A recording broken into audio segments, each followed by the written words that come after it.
चलिए बच्चों, आज हम लोग पढ़ेंगे बहुविकल्पी क्वेश्चन।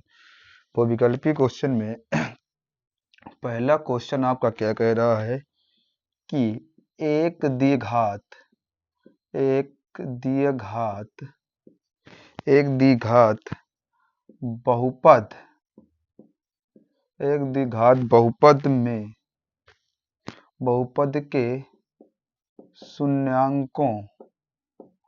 शून्यांकों की संख्या क्या होगी। पहला option A 3, B 2, C 1, D इनमें से कोई नहीं। सभी लोग वीडियो को रोक के हमें बताएंगे कि इसका क्वेश्चन का आंसर कौन सा होगा। पूछा गया है आपसे एक द्विघात बहुपद के शून्यांकों की संख्या क्या होगी।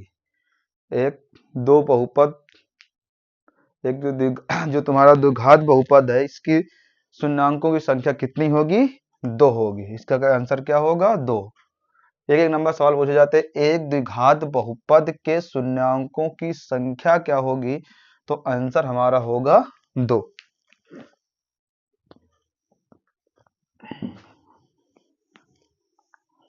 दूसरा क्वेश्चन हमारा क्या है।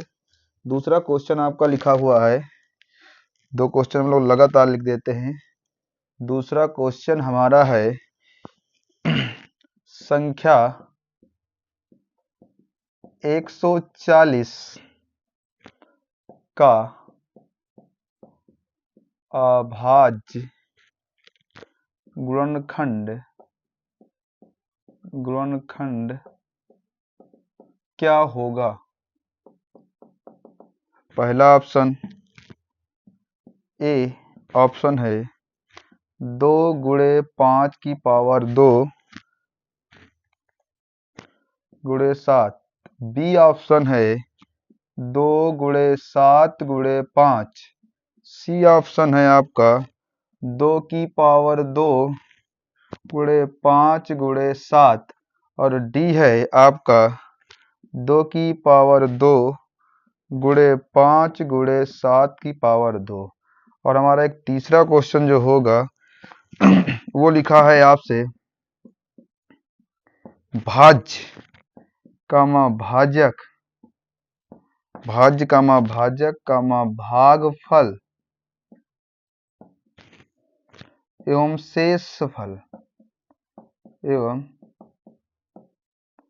शेषफल में संबंध क्या होगा। आपसे संबंध पूछा गया है। पहला ऑप्शन ए है, कह रहा भाज्य बराबर होता है शेषफल गुणे भागफल प्लस भाजक। आपका बी ऑप्शन क्या होगा। बी ऑप्शन आपका कहा गया है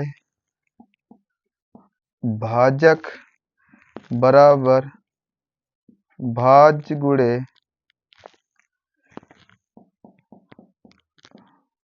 भागफल प्लस शेषफल। सी नंबर आपका कहा गया है भाज्य बराबर भाजक गुणे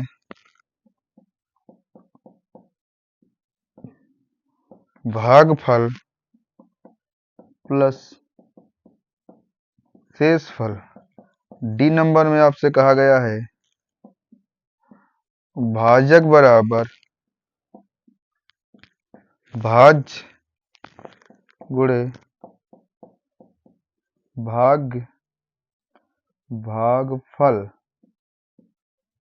भागफल तो जब कहा गया है भाज्य प्लस यहाँ लगाया गया प्लस भागफल गुणे शेष फल।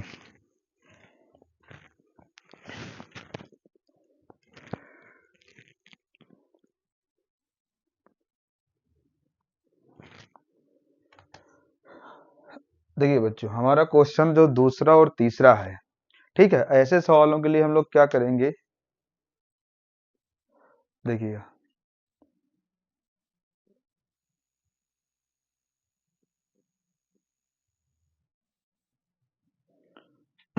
देखिएगा, हमारा जो तीसरा सवाल है, संख्या लिखा हुआ 140 के अभाज्य गुणनखंड। तो 140 के अभाज्य गुणनखंड पूछा गया है, कहा कि 2 गुणे 5 की पावर 2 गुणे 7, बी नंबर में 2 गुणे 7 गुणे 5 या 2 की पावर 2 गुणे 5 गुणे 7 या 2 की पावर 2 गुणे 5 गुणे 7 की पावर 2, ये पूछा गया है आपसे, ठीक है। तो हमें अभाज्य गुणनखंड की संख्या निकालना है। तो अभाज्य गुणनखंड की संख्या हम लोग कैसे निकालेंगे, अभाज्य गुणनखंड की संख्या यहीं पर निकाल लें। अगर अभाज्य गुणनखंड की संख्या 140 के गुणनखंड करें तो कितना आ जाएगा, 2 से काटेंगे 70 बार में, 2 से काटेंगे 35 बार में, 5 से काट दें 5 से 35 और फिर 7 से काट दें 1 आ जाएगा। तो इसके क्या गुणनखंड होंगे, 2 की पावर 2 गुणे 5 गुणे 7, ये होगा 2 की पावर 2 गुणे 5 गुणे 7। ऐसा कोई ऑप्शन है, हाँ, इसका तीसरा ऑप्शन आपका मैच कर रहा है। तो संख्या 140 का अभाज्य गुणनखंड क्या होगा, तो 2 की पावर 2 गुणे 5 गुणे 7, सारी संख्याएं अभाज्य संख्या। तो सबसे छोटी अभाज्य संख्या कौन सी होती है, 2, सबसे छोटी अभाज्य संख्या 2। तीसरे क्वेश्चन में पूछा गया भाज्य भाजक भागफल एवं शेष फल में संबंध होता है, ये हम लोगों ने कक्षा 6, 7, 8 में पढ़ा था। कह रहा है क्या भाज्य बराबर शेष फल गुणे भागफल प्लस भाजक होता है, नहीं, गलत है ये। फिर कहा गया भाजक बराबर भाज्य गुणे भागफल प्लस शेष फल होता है, गलत, ये भी हमारा दूसरा ऑप्शन गलत। तीसरे में कहा गया भाज्य बराबर भाजक गुणे भागफल प्लस शेष फल। अब कहते क्या है, आप ऐसे देखेंगे तो ये हमारा बीच का क्या होता है, भाज्य होता है, ठीक बच्चों, और ये हमारा क्या होता है, ये हमारा भाजक होता है, और ये क्या होता है, ये भागफल होता है, और नीचे क्या होता है, शेष फल। कहना चाह रहा है कि जो भाज्य होगा इनका हम गुणा कर दे और इसको जोड़ दे तो हमारी बीच की संख्या प्राप्त हो जाती है। तीसरे ऑप्शन में कहा गया है कि भाजक बराबर भागफल प्लस भाजक बराबर भाज्य प्लस भागफल गुणे शेषफल, ये भी गलत है। आपका जो तुम्हारा तीसरा यानी सी ऑप्शन होगा, तो सी ऑप्शन को लॉक करेंगे, भाज्य बराबर भाजक गुणे भागफल प्लस का शेषफल। ये आपका 3 क्वेश्चन हम लोगों ने बहुत अच्छे सॉल्व किए, जो यूपी पुलिस में सॉरी यूपी बोर्ड में आने की संभावना है, ठीक है।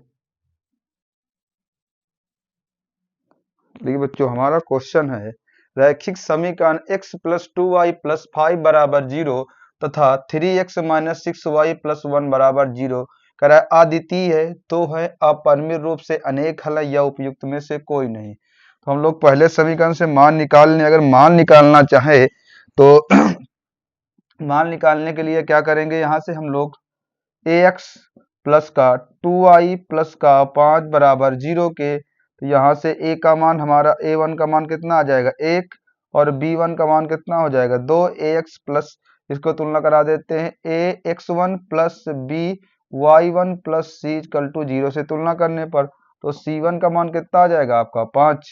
सेकेंड स्टेप में देखें सेकेंड समीकरण से तो 3x माइनस का 6y प्लस का 1 बराबर 0 के, तो a2 बराबर 3 और b2 बराबर माइनस 6 और c2 बराबर 1। तो यहाँ से हम देखना चाहें तो पहले वाले में तो हमारा क्या होगा, अगर देखें तो 1/3 बराबर 2 माइनस कितना आ जाएगा 6, तो 2 का नाम 2, 2 3 6, तो 1/3 बराबर माइनस 1/3 बराबर नहीं है। तो कैसा ये हल होगा, कैसा ये हल होगा, पूछना चाह रहा है आपसे ये कि कैसा ये हल होगा, ठीक है, पूछना चाह रहा है आपसे कैसा हल होगा। तो हम लोग देखें अगर, तो इसको और विस्तार रूप देखना चाहें तो हम लोग अगर देखें तो इसको विस्तार रूप देखने के लिए अगर देखें तो A1 बटे A2 बराबर B1 बटे B2 not equal to C1 बटे C2, ये दोनों बराबर होंगे। अगर तीनों बराबर हैं तो क्या होगा, संपाती होंगे। क्या होगा, संपाती होगा। और क्या होगा, संपाती के साथ साथ इसके अनेक हल होंगे। तो संपाती तो है नहीं क्योंकि तीनों बराबर नहीं है। दूसरे में अगर A1 बटे A2 not equal to B1 बटे B2 तो कैसा होगा, ये प्रतिच्छेद होगा। ये क्या होगा, प्रतिच्छेद। प्रतिच्छेद के साथ साथ क्या होगा, अद्वितीय। अद्वितीय हल होगा। ऐसा ऑप्शन है, हाँ अद्वितीय हल ऑप्शन है। तो हमारा अद्वितीय सही होगा। इसको सी नंबर और चीज ऑप्शन देख लेते हैं। तो A1 बटे A2 और नॉट इक्वल टू B1 बटे B2 not equal to C1 बटे C2, अगर ये मान बराबर ना हो तो क्या होगा, तो ये होगा समांतर रेखाएं होंगी। कैसी होंगी, समांतर रेखाएं होंगी। देखिए इसके साथ कितने क्वेश्चन बन गए। और इसका कोई हल नहीं होगा, इसका कोई हल नहीं होगा। कितना अच्छा क्वेश्चन था। देखिएगा कहा गया था रैखिक समीकरण में,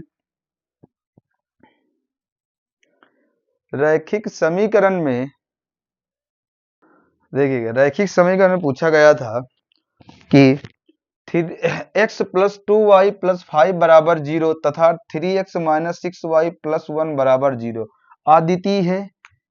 अद्वितीय है। और इसमें क्या पूछा गया कि दो हल हैं या अपरिमित रूप से अनेक हल हैं या उपयुक्त में से कोई नहीं।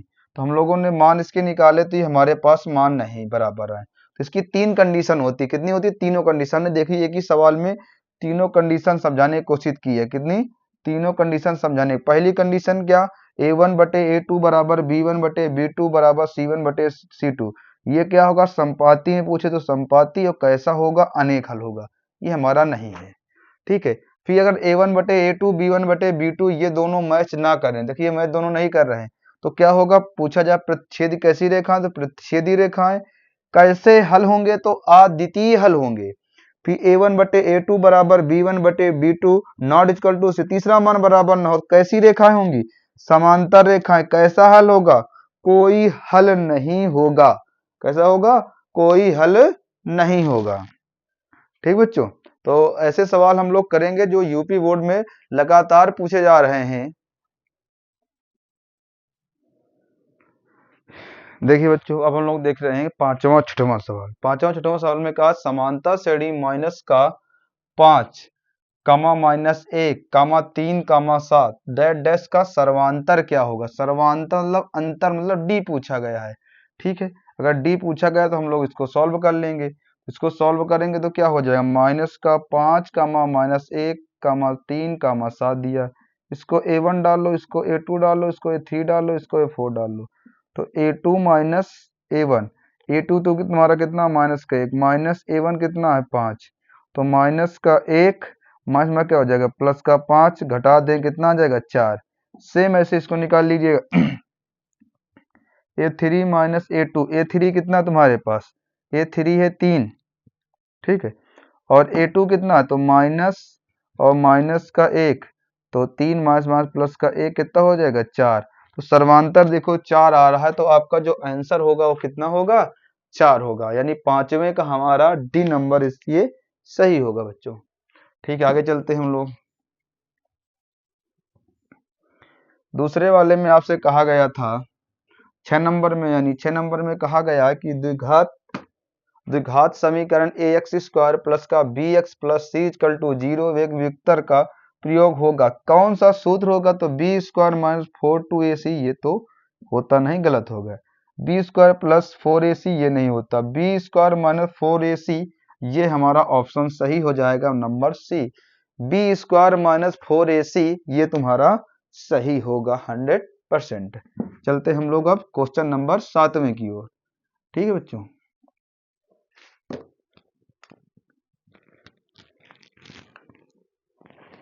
7 नंबर क्वेश्चन में क्या कहा गया था। क्वेश्चन नंबर 7 में कहा गया है आपसे कि दो बिंदुओं दो बिंदुओं 2,3 और 4,1 के बीच की दूरी क्या होगी? पहला ऑप्शन ए का दूसरा और नंबर बी का 2√2 और इसके बाद सी नंबर 2√3 और डी नंबर आपका सही है √3। ये आपका सही है। चलते इसको हम लोग सॉल्व करेंगे। चलिए भैया, दूरी निकालने के लिए हम लोग क्या करेंगे, सॉल्व करते हैं इसको। 2,3 दिया गया है 4,1, इसको x1 y1 x2 y2 दूरी का सूत्र प्रयोग करेंगे। दूरी के लिए सूत्र क्या होता है, दूरी के अलावा √x1 माइनस x2 का whole square plus y2 minus y1 minus y2 का होल स्क्वायर। मान रखेंगे यहाँ से x1 तुम्हारे पास कितना है, x1 तुम्हारे पास 2 है। आगे चलते हैं। फिर इसके बाद माइनस x2 कितना है, x2 4 है तो 4 का स्क्वायर हो जाएगा प्लस y1 कितना है 3, y2 कितना है 1 रख देंगे होल स्क्वायर हो जाएगा √ यहाँ घटा देंगे -2 का स्क्वायर आ जाएगा, यहाँ से 4 का स्क्वायर आ जाएगा। इसको इधर सॉल्व करेंगे तो हो जाएगा √4 प्लस 16 कितना हो जाएगा 16। 4 चौको 16 और 2 दूनी 4 तो जोड़ कितना हो गया 20 हो गया कि नहीं 20 हो गया। तो अगर यहाँ से 20 हो गया तो नहीं, गलत हो गया यहाँ से, देखिए तभी तो गलतियाँ हो गई। यहाँ से माइनस का √2 बचेगा √2 प्लस का, यहाँ माइनस चिन्ह लगेगा, माइनस का कितना आ जाएगा, यहाँ से यहाँ प्लस से 2 आ जाएगा।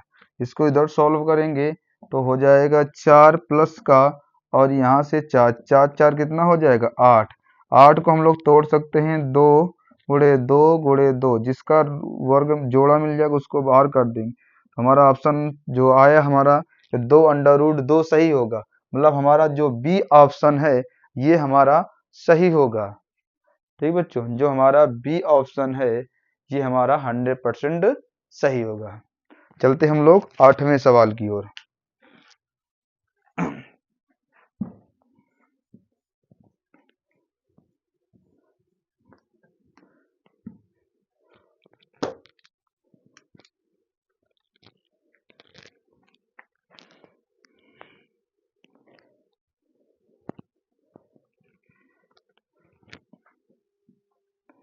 8 नंबर सवाल में कहा गया है यदि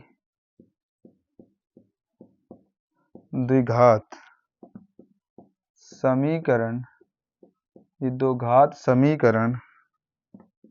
3x² माइनस का 12x प्लस का m बराबर 0 मूल बराबर हो, क्या हो मूल बराबर हो, तो कहना चाह रहा है तो m का मान क्या होगा, कह रहा है m का मान क्या होगा। पहला ऑप्शन क्या है, कह रहा है ऑप्शन 4, बी कह रहा है 7, सी कह रहा है 9 और डी कह रहा है आपसे 12। क्या कह रहा है 12। चलिए भैया हम लोग यहाँ से m का मान निकाल लेते हैं। तो m का मान निकालने लिए क्या करेंगे, तो m का मान कह रहा है तो यहाँ से लिखेंगे मूल क्या है बराबर हैं, यदि मूल बराबर हैं तो क्या होगा b² माइनस 4ac, ये तुम्हारा क्या होगा, ये तुम्हारा a का मान होता है, यहाँ पर b का मान, ये c का मान। तो b का मान कितना है -12 तो 12 का स्क्वायर माइनस का 4, a का मान कितना, a का मान 3 और c का मान m बराबर 0 मान लेंगे। यहाँ से करेंगे 144 आ जाएगा 4 तई, यहाँ से माइनस का 4 तई 12m, यहाँ 4 तई 12 m बराबर 0, इसको उधर भेज दें तो उधर भेजेंगे तो क्या निकल के आएगा, मतलब हमारे पास आ जाएगा 144 बराबर 12 एम के। इस 12 को इधर भेज दो बटे में, तो 144 बटे 12 बराबर एम के, काट देंगे तो एम का मान कितना आ जाएगा 12, कितना आ जाएगा 12। ये तुम्हारा एम का मान मतलब 8वां नंबर सवाल होगा। कौन सा नंबर सवाल होगा, 8वां नंबर। 8वां नियम कहा गया था यदि द्विघात समीकरण 3x² माइनस का 12x प्लस का m बराबर 0 मूल बराबर हो तो m का मान, तो यहाँ से m का मान मूल बराबर तो b² माइनस 4ac के, इसका 12 मान माइनस 4ac मान रखा तो 144 माइनस 12 बराबर 0 के। तो हम लोग गुणे चीज कहाँ ले आए, बटे में, तो m का मान हमारे पास कितना उपस्थित हुआ, 12 उपस्थित हुआ।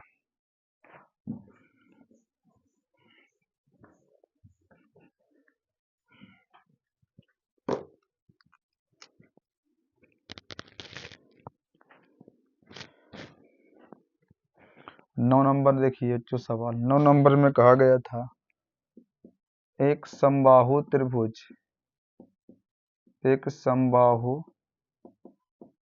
त्रिभुज, एक समबाहु त्रिभुज ABC की भुजाएं, भुजाएं 2a हैं, उसके प्रत्येक शीर्ष लंब ज्ञात करो। पहला ऑप्शन है, ये पूछा गया सन 2022 से, सॉरी 22 से, फिर 23 में भी पूछा गया था, 24 में भी पूछा गया है ये सवाल, साथ 25 में आ जाए, इसलिए हम लोगों ने इस सवाल को ले लिया। पहला ऑप्शन है a√2, बी ऑप्शन है आपका 2√3 और सी ऑप्शन है आपका a√3 और डी ऑप्शन है आपका, डी ऑप्शन है 3, क्या है 3 के। यहां से हमें h का मान फाइंड करना है, किसका मान, h का मान।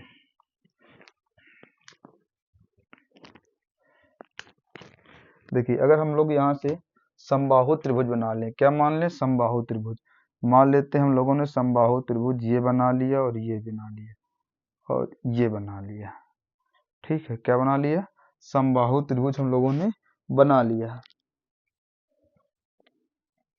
समबाहु त्रिभुज कह रहा था इसका नाम दे दें A, इसको B, इसको C। कह रहा था एक समबाहु त्रिभुज की भुजाएं 2a, कितनी, एक भुजा हमने इसको 2a मान ली, ये भुजा को हमने a मान लिया, इसको क्या मान लिया h। ये समकोण बस लिखेंगे त्रिभुज ABC में कर्ण का स्क्वायर बराबर लंब का स्क्वायर प्लस आधार का स्क्वायर। कर्ण तुम्हारे पास कितना है, कर्ण तुम्हारे पास 2a का होल स्क्वायर, लंब कितना है h का स्क्वायर, आधार कितना है a स्क्वायर है।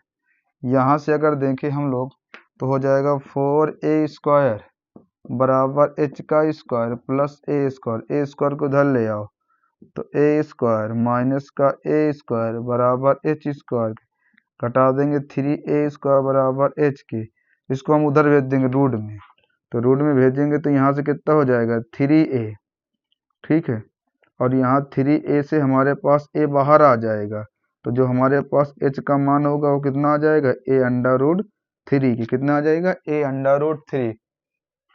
तो a√3, तो कौन सा ऑप्शन हमारे पास है, ये सी नंबर हमारा ऑप्शन सही होगा, a√3, ये तीसरा हमारा जो ऑप्शन होगा ये हमारा तीसरा सही होगा। चलते हम लोग दूसरा सवाल करते हैं, 10 नंबर सवाल।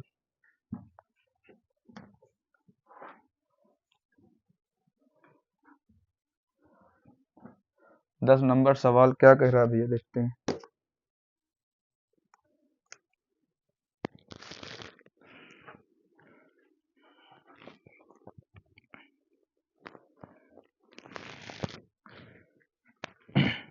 दस नंबर आपको बाद में कराते हैं, पहले हम लोग 10 बाद में कराएंगे, पहले हम लोग पढ़ लेते हैं 11।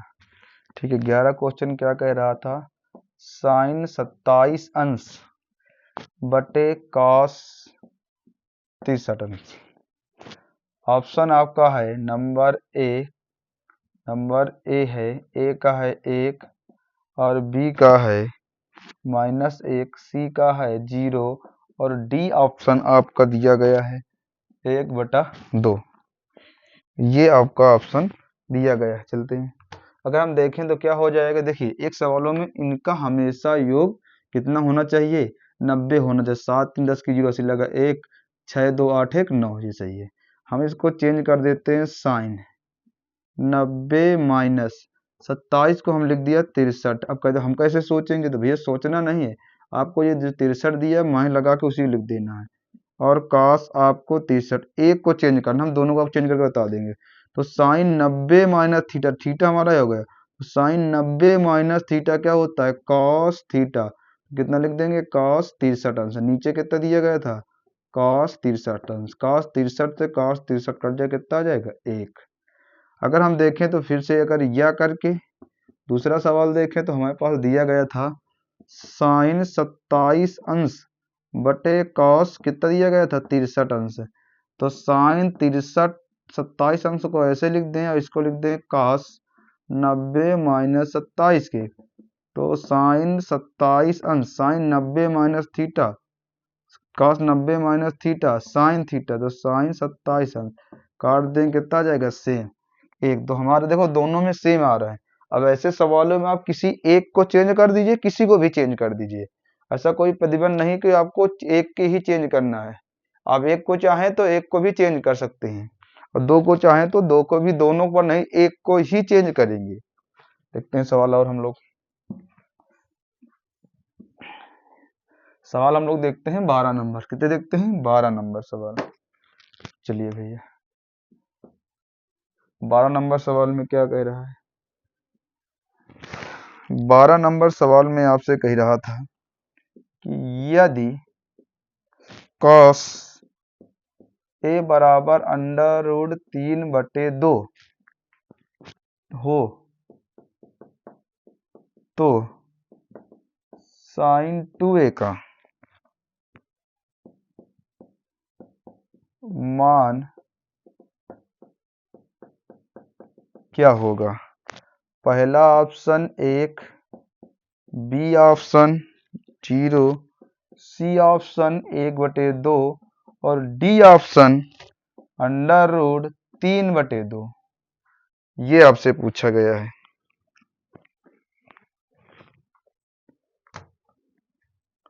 ये आपसे पूछा गया है, देखिए कैसे हम लोग करेंगे। कहा गया था cos ए बराबर √3/2, ये कहा गया है आपसे। ठीक है, अगर हम देखें तो ये cos की निष्पत्ति में किसका मान होता है, आपको मान जरूर होना चाहिए। तो cos ए बराबर, यहाँ लिख सकते हैं cos कितना, 30 अंश का मान होता। निष्पत्ति कैंसिल, तो ए का मान कितना आ गया, 30 अंश।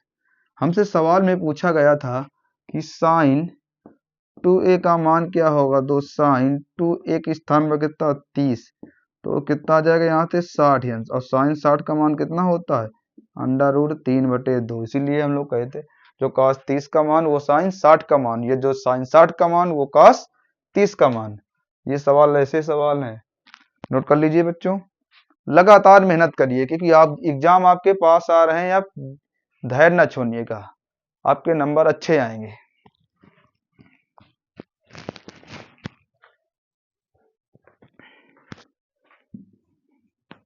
चलिए भैया हम लोग अब 13 नंबर सवाल देखते हैं। कितने नंबर, 13 नंबर। 13 नंबर सवाल में क्या कह रहा है आपसे भैया, देखो 13 नंबर सवाल में क्या कह रहा था। 13 नंबर सवाल में आपसे कह रहा है कि 1 प्लस का tan² a बटे 1 प्लस cot² a का मान क्या होगा। पहला ऑप्शन दिया गया है a का sec² a, B option -1, C option cot square A, D option 10 square A, ये आपको मान दिया गया है।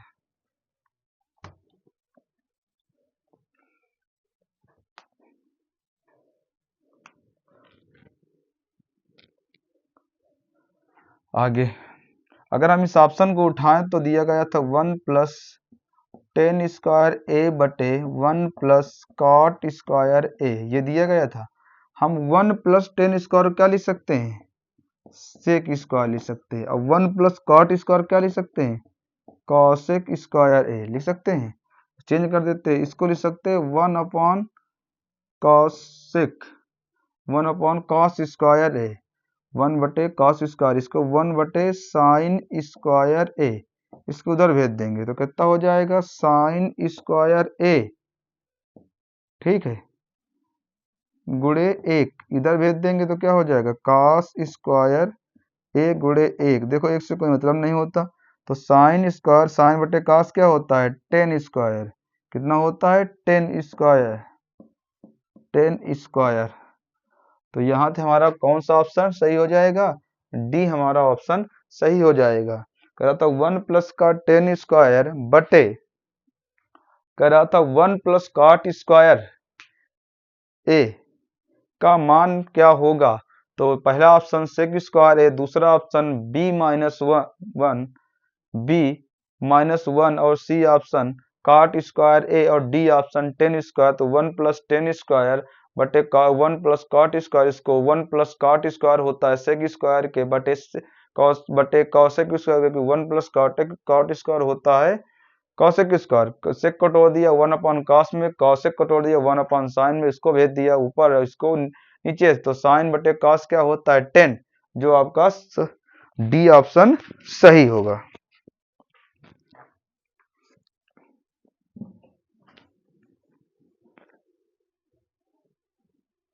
चलिए भैया 13 के बाद हम लोग 14 सवाल कराते हैं।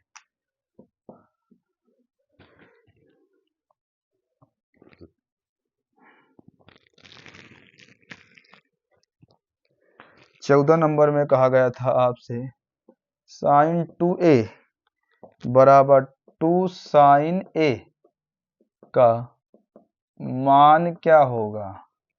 पहला ऑप्शन दिया गया है आपको a 0 अंश, b 30 अंश, c 45 अंश, d 65 अंश।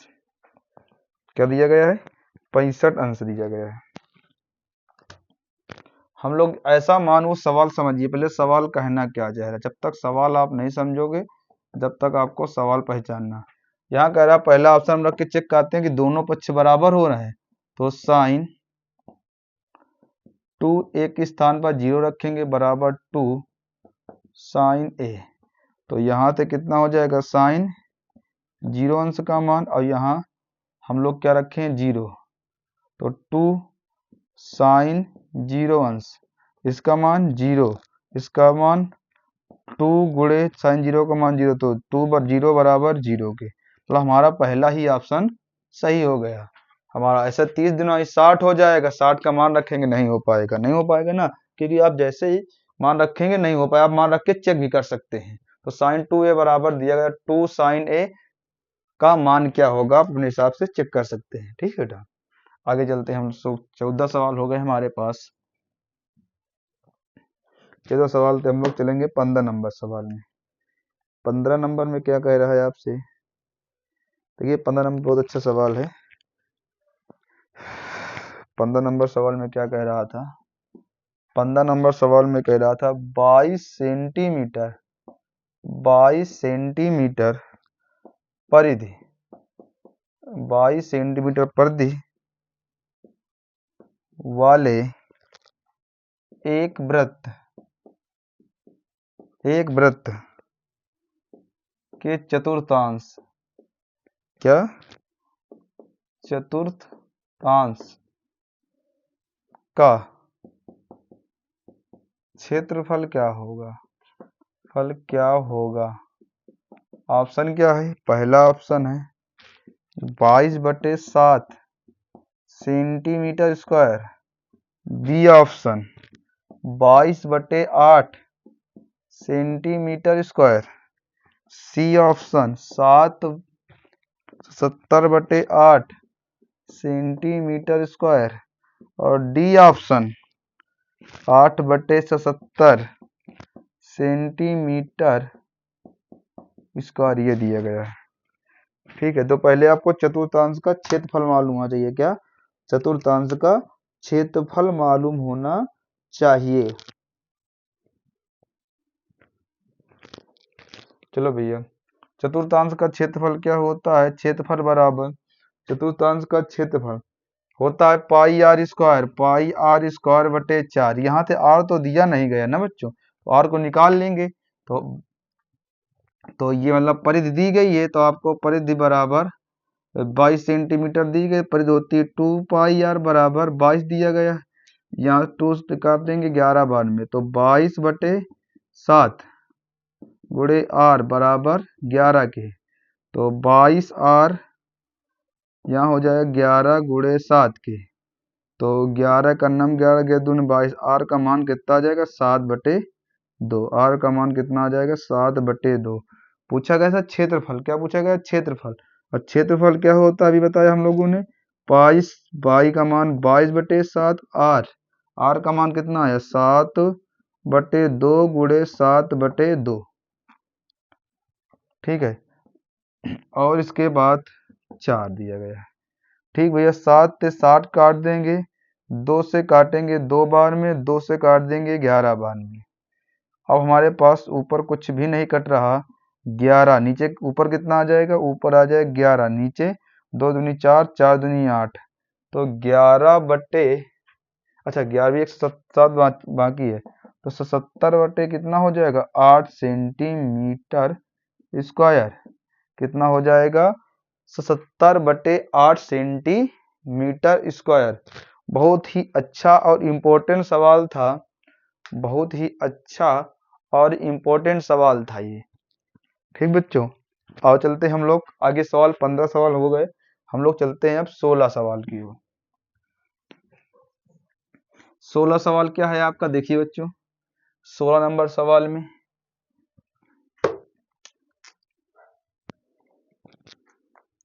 16 नंबर सवाल बहुत अच्छा है। कह रहा है 16 नंबर सवाल में से, ये पीडीएफ हमने खुद की बनाई है। कैप्सूल संयोजन है नंबर 1। कह रहा है दो शंकुओं को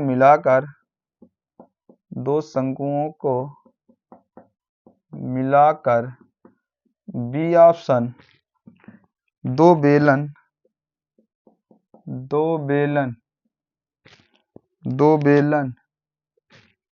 नहीं, एक बेलन है। एक बेलन एवं दो अर्ध गोलों का। सी ऑप्शन है आपका एक बेलन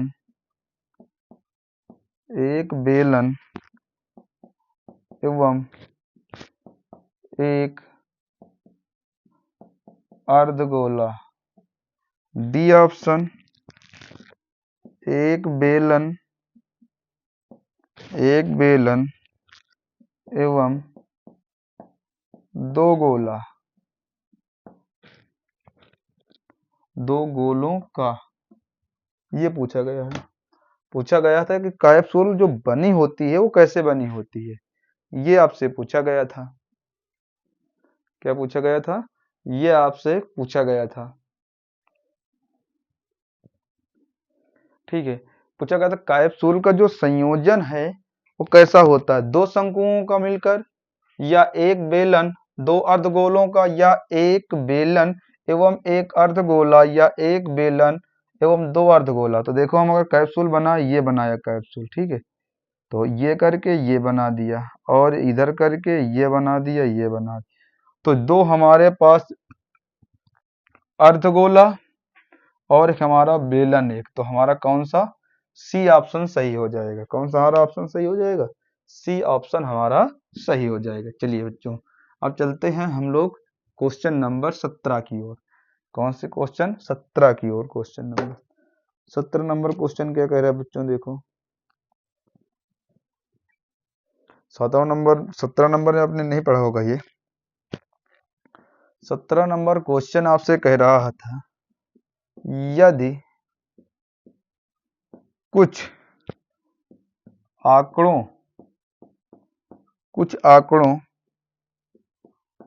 का माध्य तथा बहुलक क्रमशः 32 तथा 35 है, तो उनका माध्य होगा A option 30, B option 31, C option 32 और डी ऑप्शन आपका 33। कितना दिया गया? 33। यहाँ से तो 3 माध्यक का सूत्र होता है, 3 माध्यक बराबर 2 माध्य प्लस बहुलक, ये इसका फार्मूला होता है। क्या होता है? ये इसका फार्मूला होता है। यदि कुछ आंकड़ों का माध्य तथा बहुलक क्रमशः 32, 35, तो उनका माध्य क्या होगा? देखते हैं भैया इनका माध्य निकालने के लिए। तो 3 माध्य आपको दिया गया है, तो यहाँ से माध्य फिर पूछा गया नहीं, माध्यक या माध्यक दिया होगा। देखिए एक बार देख लेते हैं, माध्यक बहुलक क्रमशः, तो माध्यक पूछा गया है। यहाँ पर क्या पूछा गया है? माध्यक पूछा गया है। ये आपका माध्यक पूछा गया है। तो 3 माध्यक बराबर क्या हो जाएगा? 2 माध्य। माध्य हमारा क्या है? माध्य यहाँ से 32, कितना है? 32 तो गुणे 32 प्लस बहुलक कितना दिया गया है? बहुलक आपको दिया गया है 35, 2 35। तो यहाँ से 3 माध्यक बराबर 3 दूनी 6, नहीं 2 दूनी 4 और 3 दूनी 6, 64 प्लस का 35। तो माध्यक बराबर क्या हो जाएगा? माध्यक 5 4 9 और 6 3 कितना? 9/3, 3 त्रिका 9, 3 त्रिका 9। तो माध्यक बराबर क्या हो जाएगा? माध्यक बराबर आपका 33। माध्यक बराबर कितना हो जाएगा? 33। माध्यक बराबर 33। एक बार फिर समझ लेते हैं। यदि कुछ आंकड़ों का माध्य तथा बहुलक क्रमशः, ये सन 2024 में पूछा गया था, ठीक है, 32 तथा 35 है, तो 32 तथा 35 है, तो उनका माध्यक क्या होगा? माध्यक का फार्मूला ये आपका होता है। माध्यक का फार्मूला ये होता है 3 माध्यक बराबर 2 माध्य प्लस बहुलक। तो 3 माध्यक 2 माध्य आपको दिया गया 32 प्लस का 35, 64 प्लस 35 99, जोड़ देंगे 3 से भाग देंगे, तो माध्यक हमारा 33 होगा, जो हमारा डी ऑप्शन सही हो जाएगा। ठीक बच्चों, तो हमारा डी ऑप्शन सही हो जाएगा। ठीक है, 17 के बाद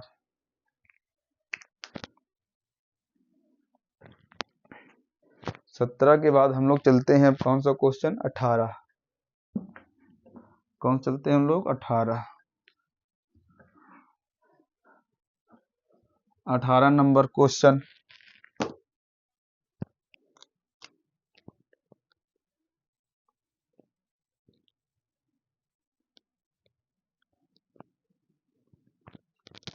चलिए तो अब 18 के बाद जो 17 नंबर के बाद के क्वेश्चन है, हम लोग अगली क्लास में देखेंगे। ठीक है बच्चों।